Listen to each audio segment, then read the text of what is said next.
नमस्कार दोस्तों, हम आपके लिए लेकर आ गए हैं लेटर लॉजिक का एक वीडियो, जिसमें हम आपको लेटर लॉजिक और उसके कॉन्टेक्स्ट और उसको कैसे पढ़ना है, कैसे समझना है, उसके बारे में हम आपको बताने जा रहे हैं। तो हमारे कॉन्टेक्ट दो टाइप के होते हैं, एक नॉर्मली ओपन और एक नॉर्मली क्लोज। दो टाइप के कॉन्टेक्ट होते हैं, जिसमें आप देख सकते हैं ओपन वाला कॉन्टेक्ट जो होगा वो 0 बिट पे होगा। बिट का स्टेट भी लिख दिया है मैंने। तो ओपन कॉन्टेक्ट 0 बिट पे होगा और उसके बाद वही जब 0 बिट आपका क्लोज हो जाएगा, 1 हो जाएगा, तो वो इस तरह से दिखेगा। और सेम 0 बिट में जो नॉर्मल आपका कांटेक्ट होगा, क्लोज कांटेक्ट, वो इस तरह से दिखेगा और जब वो ओपन हो जाएगा तो ऐसा दिखने लगेगा। पीएलसी के कुछ जो कनेक्शन होंगे वो X1 X2 X3 X4 कुछ इस तरह से आपको Y1 Y2 या जो इसके इनपुट रजिस्टर होंगे वो इस तरह से दिखेंगे।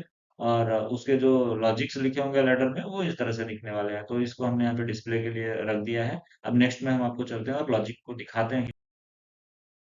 इसमें हम आपको दिखाएंगे कि हमारा जो ये रीसेट बटन है वो हमारा X1 पे कनेक्टेड है, और जो हमारा ये प्रेशर स्विच है 270 psi का, वो प्रेशर स्विच का जो NO कांटेक्ट है वो हमारा X4 पे कनेक्ट है, और जो लाइट है हमारा बल्ब है वो लैंप हमारा वाईफाई पे कनेक्ट है। इसके बारे में हम आपको अगला स्लाइड में बताने जा रहे हैं, इस प्रोग्राम को अच्छे से समझा के कि कैसे हमारा प्रोग्राम काम करने वाला है।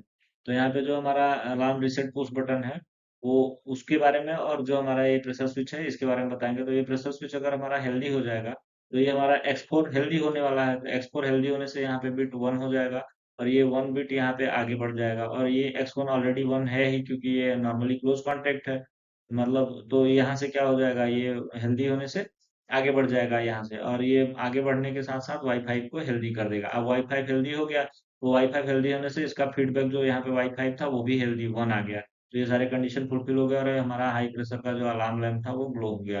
अब हमारा क्या हुआ कि हाई प्रेशर नॉर्मल हो गया, लेकिन अलार्म किसी ने रीसेट नहीं किया, ये 270 psi से नीचे चला गया।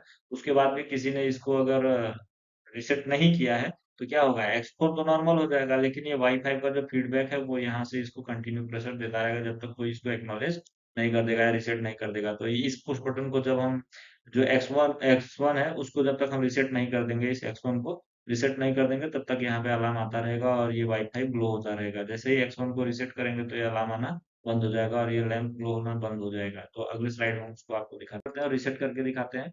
अब ये हमारा प्रेशर स्विच है। प्रेशर स्विच में ये देखिए हमने यहाँ पे रीसेट बटन को ये प्रेस कर दिया, प्रेस का ऑप्शन यहाँ पे दिखा दिया। प्रेस हमने कर दिया, प्रेस करने के बाद X1 हमारा एक्चुएट हो गया। X1 एक्चुएट होते ही मतलब इसको ब्रेक कर दिया, कंडीशन को ब्रेक कर दिया। अब यहाँ से सप्लाई जाना बंद हो गया। सप्लाई जाते जाना बंद होने से वाईफाई भी चला गया, मतलब ये कंडीशन भी नॉर्मल हो गया, प्रेशर भी नॉर्मल हो गया, और ये हमारा कंडीशन पूरा कंप्लीट हो गया, फुलफिल हो गया है।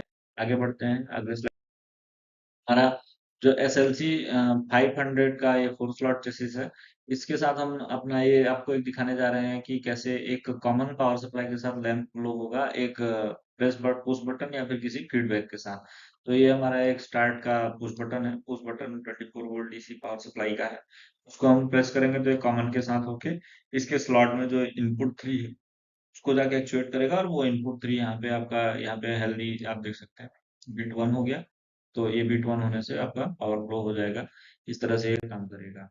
अब इसका जो आप अगर स्काडा में व्यू देखेंगे तो स्काडा में आपको इसका व्यू कुछ इस तरह से दिखने वाला है लेटर लॉजिक का। कुछ उसके डिस्क्रिप्शंस भी लिखे होंगे, जैसे यहाँ पे आप देख सकते हैं टेस्ट का लिखा हुआ है, Y4 हाई टाइम टेस्ट का, आप फिर से टेस्ट डाउन इनपुट लिखा हुआ है। तो ऐसे ही आपको ये देखने के लिए फील्ड में या फिर आप जहाँ पे पीएलसी में देखेंगे तो देखने के लिए मिल जाएगा। ये कॉन्टेक्ट क्लोज है क्योंकि ये देखिए कलर चेंज हो गया, तो ये क्लोज कॉन्टेक्ट हो गया है, यहाँ से वैल्यू आगे जा रही है। अब उसके बाद यहाँ पे देखेंगे तो ये कॉन्टेक्ट आपका ओपन है और ये कॉन्टेक्ट क्लोज है। तो इस तरह से आपका वैल्यू आगे जा रही है।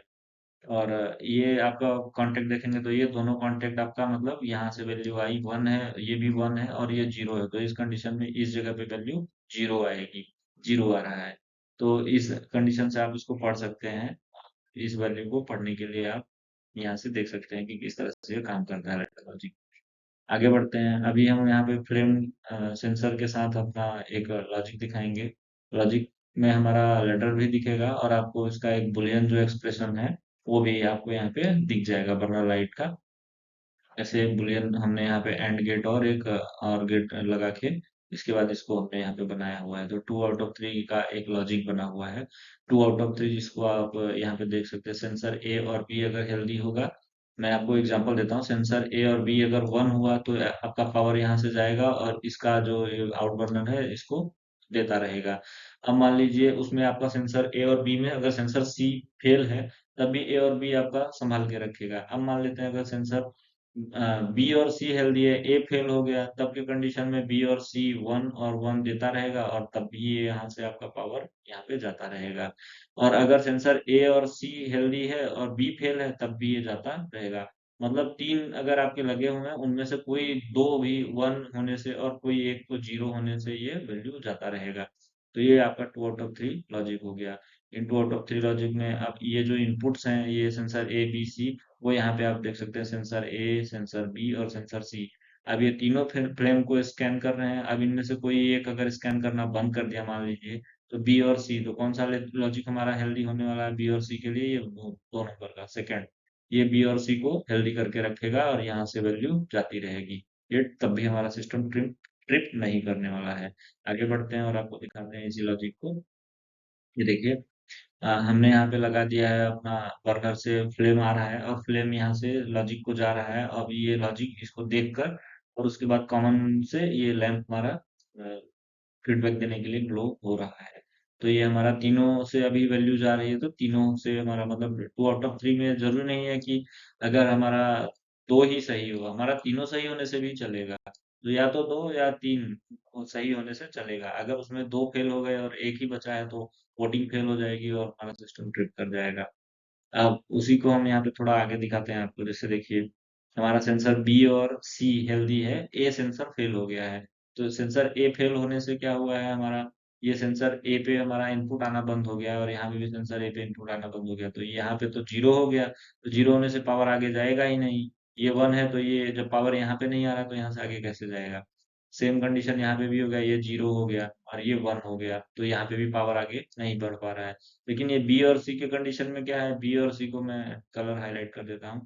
बी में भी यहाँ पे भी 1 मिल रहा है और यहाँ पे भी 1 मिल रहा है, तो यहाँ से पावर इजीली हमारा आगे जाके और इस तरह से सर्किट को कंप्लीट कर देगा और ये हमारा बर्नर राइट चलने लगेगा, जो कि आपको फ्लो होता हुआ दिखेगा। आगे बढ़ते हैं।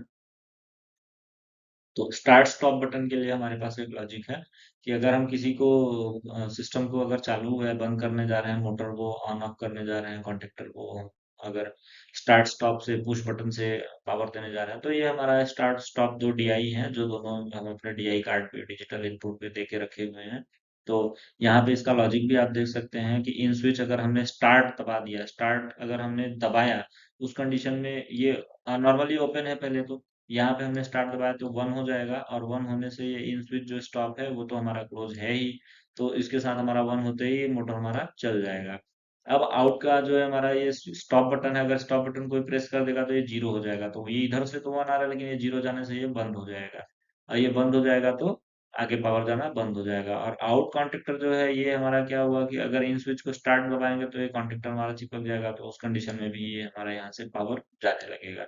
या अगर ये पावर जा रहा है, एक बार हमने स्टार्ट दबाया, स्टार्ट दबाने से लैच हुआ, क्योंकि ये पुश बटन है, अगर सिंगल टाइम से पल्स अगर होगा, पल्स में क्या होगा कि 2 सेकंड 1 सेकंड के लिए पल्स देगा, तो वो पल्स इस कॉन्टेक्टर को हेल्दी कर देगा और ये कॉन्टेक्टर यहाँ से जब तक पुश बटन दबा के रखेंगे तब तक तो यहाँ से पावर जाएगा, लेकिन उसके बाद ये कॉन्टेक्टर हेल्दी होकर पावर यहाँ से देता रहेगा और ये हमारा आउट कॉन्टेक्टर चलता रहेगा। अब आगे हम आपको दिखाते हैं इसी लॉजिक को। तो कुछ इस तरह से हमारा ये यहाँ पे इन स्विच दिया हुआ है स्टॉप और स्टार्ट के लिए, जो कि हमने अभी आपको एक्सप्लेन कर दिया है। तो कॉन्टेक्ट्स यहाँ पे हम देख सकते हैं। अभी इसमें हम अपना स्टेप दिखाते हैं कि कैसे कैसे हमारा इन स्विच और स्टार्ट और आउट स्विच कॉन्टेक्टर कैसे काम करेगा।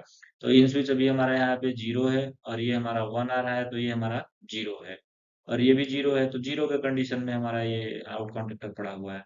अब अगर हमारा इन स्विच 1 हो गया, हमने 1 कर दिया, मतलब हमने स्टार्ट बटन को, जो ये स्टार्ट है ये इन स्विच है, तो अगर हमने इसको 1 कर दिया, तो यहाँ से 1 हो गया, हमारा स्टार्ट हो गया और इन स्विच जो स्टॉप है वो तो 1 है ही। तो 1 1 होके हमारा आउट कॉन्टेक्टर जो हमारा मोटर का कॉन्टेक्टर है वो रन करने लगेगा, मतलब कॉन्टेक्टर सप्लाई दे देगा आगे मोटर को रन कराने के लिए, तो ये 1 हो जाएगा। और दूसरे कंडीशन में हमारा इन स्विच स्टार्ट हो गया, स्टार्ट होने का आउट कॉन्टेक्टर भी हमारा जो है वो भी 1 हो गया, तो ये 1 होने से इसका जो फीडबैक है वो यहाँ पे आ चुका है और ये 1 1, तो ये भी 1 है, तो सारे हेल्दी हो गए और ये जा रहा है।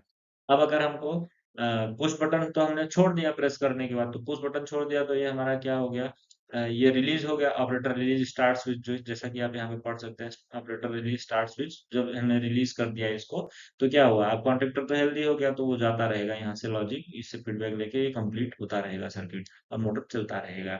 अब हमको अगर बंद करना है, तो बंद करने के लिए यहाँ पे देखिए ऑपरेटर प्रेस स्टॉप स्विच, हर एक कंडीशन यहाँ पे लिखी हुई है।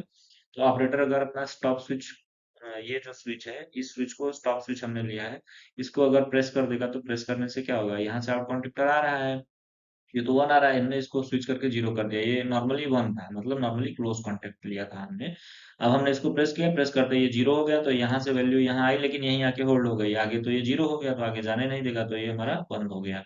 ये बंद होने से ये वाला जो हमारा आउट कॉन्टेक्ट अभी यहाँ तक हेल्दी था, वो यहाँ पे आके जीरो हो गया, तो हमारा पूरा मोटर का ये जो प्रोग्राम था, वो आप यहाँ से समझ सकते हैं कि हमारा मोटर का प्रोग्राम पूरा कैसे काम कर रहा है। और स्विच को ये जैसे हमने यहाँ पे दबा के इसको रिलीज किया, तो ये हमारा नॉर्मल जीरो हो गया, बंद हो गया। अब स्टार्ट करने के लिए हमने आपको पूरा प्रोसेस समझा दिया कि कैसे कैसे ये स्टार्ट होने वाला है।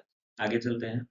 तो आगे के स्लाइड में हम आपको दिखाते हैं स्टार्ट और स्टॉप में ये जो स्विच है, वो अभी हमने आपको पूरा समझा ही दिया है इसके बारे में। तो आगे बढ़ते हैं इसके बारे में।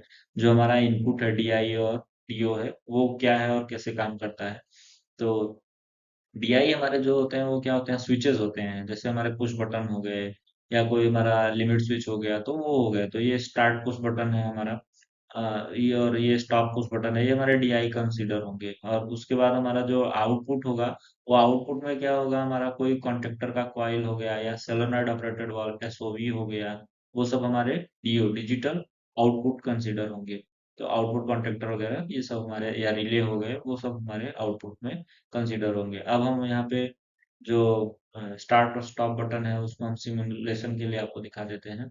तो इन स्विच को अगर हम, जैसे इसको हमने वन किया, तो हमारा ये आउटपुट डायरेक्ट यहाँ पे वन हो जाएगा, ये हमारा आउटपुट हेल्दी हो गया। अभी हमने अगर अपना इन स्विच को, स्टॉप को हमने प्रेस किया, तो वन किया, तो ये हमारा आउट कॉन्टेक्टर का जो ये रीसेट है, सेट और रीसेट का कंडीशन, तो रीसेट हमारा हेल्दी हो जाएगा।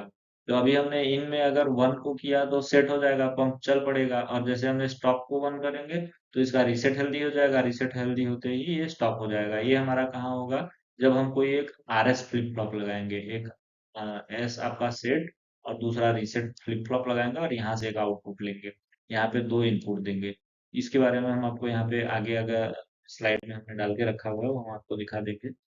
तो ये हमारे हो गए टाइम इनपुट, अगर हम आउट टेस्ट टाइम इनपुट, या फिर हम अपना जो ये टेस्ट के लिए हमारे बटन्स हैं, उनको हम सिमुलेट करने के लिए यहाँ पे प्रोग्राम दिखा रहे हैं। तो अगर इसके बारे में आपको डीपली, क्योंकि ये बहुत बड़ा एक टॉपिक है, तो इसके बारे में अगर आपको वीडियोस चाहिए, तो आप हमको कमेंट में बताइएगा, इसके बारे में एक हम आपको डीपली वीडियो दे देंगे। यहाँ पे हमने आपको दिखाने के लिए, बस की सिमुलेशन कैसे करेंगे वो दिखाने के लिए एक स्लाइड डाल दिया था। अब आगे बढ़ते हैं, इसमें हम आपको दिखाते हैं। तो इसमें हम आपको काउंटर के बारे में बताएंगे। हमारा काउंटर को यहाँ पे चलाने के लिए एक लाइट सोर्स लगा हुआ है, और बीच में ये हमारा एक लाइट रिसीवर, जैसे कि एलडीआर या फोटो सेल लगा हुआ है, और ये कन्वेयर पे हमारे कुछ प्रोडक्ट्स हैं, जो कि इंडस्ट्री में प्रोडक्ट बन रहे हैं और जा रहे हैं। तो जितनी बार ये प्रोडक्ट्स इस लाइट के बीच से काटेंगे, उतने प्रोडक्ट आगे बढ़ जाएंगे, तो ये इसको काउंट करेगा। और ये एक रीसेट पुश बटन लगा हुआ है कि हमने पूरे काउंट कंप्लीट कर लिए। अगर मान लीजिए एक बॉक्स में हमको 20 या 30, जैसे कि यहाँ पे हमने ऑब्जेक्शन में 30 रख रखा है, कि एक बॉक्स में 30 मटेरियल पैक होना है, तो 30 काउंट तक ये काउंट करेगा, उसके बाद ये रीसेट करना है और जीरो कर देगा। उसके बाद फिर अगला बॉक्स भरा जाएगा। तो उसके लिए काउंट इंडिकेटर लैंप हमने यहाँ पे लगा दिया है, कि जैसे ही काउंट कंप्लीट होगा, तो ये इंडिकेटर लैंप जलेगा।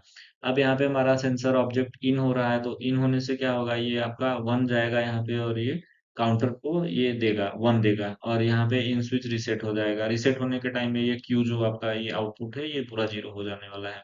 और ये पीवी है आपका, और ये पार्ट्स काउंटेड जो है, ये सीवी में आएगा।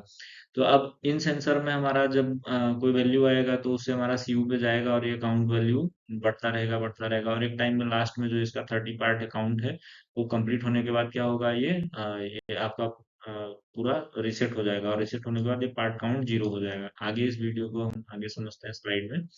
तो यहाँ पे हमारा जो उसी के बारे में, जो हमारा टर्न ऑन और हमारा इनपुट है, उसके बारे में यहाँ पे दिखाया गया है प्रोग्राम में, कि इन स्विच में अगर हम कुछ टर्न ऑन टाइमर जो होता है, वो कैसे काम करता है, उसका पल्स कैसे काम करता है, या कोई टाइम डिले हुआ, उसके लिए हमारा कैसे सिस्टम काम करेगा, तो उसके बारे में यहाँ पे दिखाया गया है हमको। इन सेंसर और जो हमारा सेंसर इसमें लगे हुए हैं वो कैसे काम करेगा, कैसे इसके सेंसर्स लाइट्स उसको काटने के बाद काम करेंगे।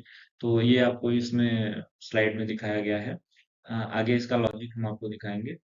तो इसमें टर्न ऑफ टाइमर ऑफ और उसके बाद 120 सेकंड का जो आपका मतलब 2 मिनट का इसमें प्रोग्राम में लिखा गया है इसका डिले के लिए टाइम का। तो वो सब भी इसमें यूज किया गया है। एडिशन अभी क्या क्या मतलब इसमें सिस्टम में हम अपने यूज करते हैं लॉजिक को बनाने के लिए, तो उसमें हमारा एडिशन होता है, सब्सट्रैक्शन होता है, मल्टीप्लिकेशन, डिवीजन। तो ऐसे ही हमारे जो साइन कॉस टेन थीटा आपने लॉग और ये एक्सप्रेशंस वगैरह स्क्वायर रूट ये सब पढ़ा था वो सब भी इसमें मिल जाएगा आपको। तो सारे मैथ के एल्गोरिदम जो है हम यहाँ पे लगा के इसको कोई एक इक्वेशन बनाना है, कोई एक फॉर्मूला सेट करना है, वो भी हम पीएलसी में लॉजिक ही है तो लॉजिक को हम एक बुलियन एक्सप्रेशन के हिसाब से भी और मैथमेटिकल फॉर्मूले के हिसाब से भी यहाँ पे सेट कर पाएंगे। तो जैसे कि यहाँ पे आप देख सकते हैं यहाँ टर्न ऑन या टाइमर ऑन लगा हुआ है, यहाँ पे ग्रेटर देन लेस देन का भी लगा हुआ है। तो ये हम अपने ऐसे कि अलग अलग ये ऑप्शंस लगा लेंगे। अब हम आते हैं आगे आपको दिखाने के लिए रॉकवेल का जो लॉजिक्स 5000 पीएलसी प्रोग्राम है, उसमें ये आपका एक काउंटर लगा हुआ है जो कि आप यहाँ पे देख सकते हैं। बहुत पुराना टाइम में जो काउंटर यूज होता था वो कुछ इस तरह से यूज होता था, दिखता था। अभी हम तो करंट टाइम में अपना जो भी मल्टीप्लिकेशन है या फिर काउंटर है, काउंट में सब्सट्रैक्शन या डिवीजन करना होता है उसके लिए लॉजिक लिख लेते हैं डायरेक्टली। तो आगे बढ़ते हैं हम और दिखाते हैं आपको कि ये अलग है हमारा बाइनरी में जो लॉजिक है 0 1 का कंडीशन। ये तो अभी थोड़ा हमारा सिस्टम एडवांस हो गया है। तो 0 और 1 का कंडीशन मशीन लैंग्वेज है, उसको तो हम और आप बारी बार से पढ़ नहीं सकते हैं। तो उसके लिए हम क्या करते हैं, लेटर लॉजिक लिखते हैं। अब लेटर लॉजिक को भी हम आगे बढ़ चुके हैं। अब हम लेके आए हैं नया logic FBD, functional block diagram. Functional block diagram का भी एक वीडियो बनाएंगे जो कि ज्यादा इजी है और काफी जगहों पे यूज होता है, उसको आप लोग देख पाएंगे। तो कुछ इस तरह से हमारे काउंटर्स और ये सब ब्लॉक बने होते हैं। इन ब्लॉक्स के अंदर वो सारे जो भी आपके टाइमर्स डिले या फिर कोई भी ऐसा डिवीजन मल्टीप्लिकेशन है वो लिखा गया रहता है, रखा रहता है। आगे बढ़ते हैं।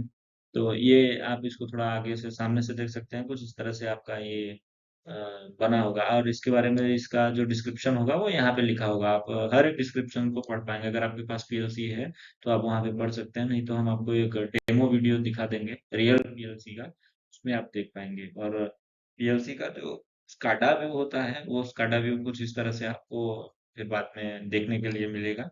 ये स्काडा व्यू हो गया और इधर से आपका जो पीएलसी से कैसे आपका जो कनेक्शन है ये यहाँ से कनेक्ट होके एचएमआई तक जो ह्यूमन मशीन इंटरफेस है उसके बीच आता है, वो दिखाने के लिए यहाँ पे दिखाया है आपको। फिर अलग अलग कार्ड में कैसे कौन कौन से सेंसर कनेक्ट होते हैं, तो जैसे यहाँ पे आपका एनालॉग सेंसर कनेक्ट होने के लिए एनालॉग कार्ड हो गया। ये आपका जो कंट्रोल एलिमेंट्स हो गए उसके लिए ऑन ऑफ कंट्रोल मतलब ये डिजिटल आउटपुट हो गया, तो आउटपुट्स में हो गया। फिर इनपुट में टू स्विचेस तो मतलब ये हमारा डिजिटल इनपुट हो गया। तो इस तरह से हमारा ये पीएलसी का कम्युनिकेशन हो गया कि अलग अलग कार्ड्स में क्या क्या इनपुट हो रहे हैं, आउटपुट हो रहे हैं और ये कैसे एचएमआई से कांटेक्ट करा है। ये अलग टाइप का एक एचएमआई है जो कि ओल्ड मतलब पीएलसी मॉडल में जो पैनल में माउंटेड हमारा ये आता है उसके साथ ये दिखने को मिलेगा। और ये जो कंप्यूटर बेस्ड हमारा एचएमआई मिलेगा या एचएसआई जिसको ह्यूमन सिस्टम इंटरफेस या ह्यूमन मशीन इंटरफेस कहते हैं, वो कुछ इस तरह से आपको देखने और चेंज करने के लिए मिलेगा। ये इंजीनियरिंग वैल्यूज में चेंज करने के लिए या उसका जो डिस्क्रिप्शन चेंज करना है वो सब चेंज करने के लिए आपको यहाँ पे देखने के लिए मिलेगा। आगे बढ़ते हैं। तो अब हम यहाँ पे एक प्रोसेस फ्लो डायग्राम है हमारे पास, उसके बारे में देख लेते हैं कि हमारा कैसे प्रोसेस फ्लो डायग्राम काम करता है। तो जैसे ये हमारा एक रिएक्टर का फीड फ्लो हो गया, तो एक रिएक्टर हो गया। रिएक्टर में अब इसमें अलग अलग सेंसर्स लगे होंगे, जैसे एक हमारा एफटी हो गया, एक टेम्परेचर ट्रांसमीटर हो गया, एक हमारा ये कंट्रोल वाल्व लगा हुआ है इसमें जैकेट वाल्व। उसके बाद एक टेम्परेचर का हमारा ट्रांसमीटर हो गया। फिर इसके बाद एक भाल्व लगा हुआ है, फिर टेम्परेचर ट्रांसमीटर, ये हीट एक्सचेंजर लगा हुआ है और एक पंप दो, और इसके बाद एक टेम्परेचर ट्रांसमीटर। तो कुछ इस तरह से हमारे प्रोसेस फ्लो को पढ़ने के लिए ये सारे सिंबल्स आपको याद होने चाहिए। अगर आप चाहते हैं कि हम आपको प्रोसेस फ्लो डायग्राम का कोई एक वीडियो दें, तो उसके लिए आप लोग हमको यहाँ पे कमेंट करके बता सकते हैं कि हम आपको एक वीडियो चाहिए तो हम वो आपको बनाकर दे देंगे। धन्यवाद दोस्तों।